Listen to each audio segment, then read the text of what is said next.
All right, so we're here on the highway here. So why did I get rid of the two bikes? The Road Glide was awesome. I did a lot of custom things to it. I really enjoyed that motorcycle. It took me to Tennessee twice, North Carolina twice. Consider that's one trip.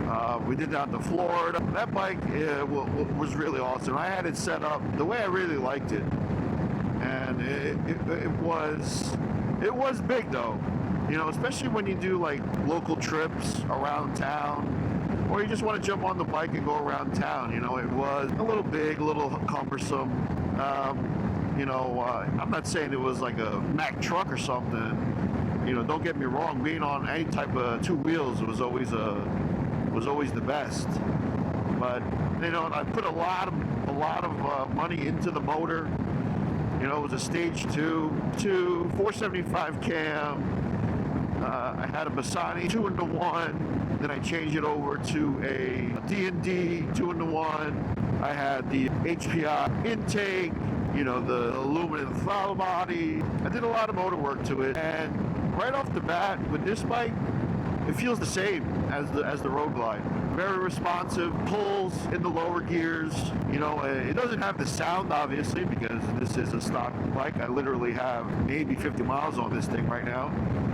But for me, yes, did I lose the audio, the infotainment system, all the custom things I did to it? Yeah, but I felt like I wanted to move on from that bike. And also, I had the Honda 650 and I had the Aprilia. Now, those two bikes were sportier, had a lot of power. The Honda had about like 90 horsepower at the top end.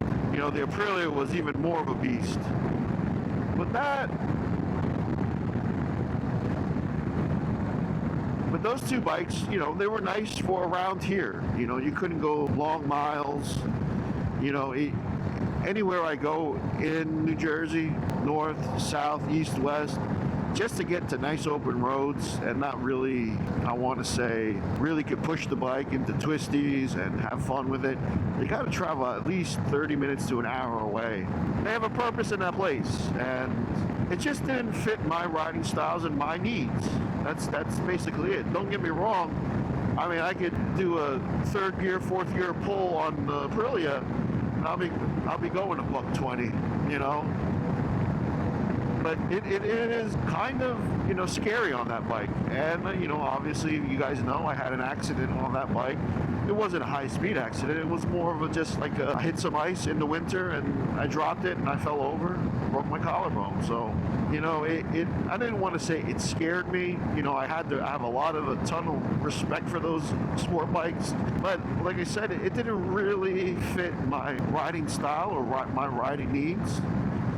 I do go on longer day trips. I do like to go around town once in a while, like bar hopping. I do like going on longer trips. And I feel like with this bike, when this bike came out in 22, I felt like this was it. This was the goal right here, to get one, because it met all the needs that I feel like it's lighter, it's nimble.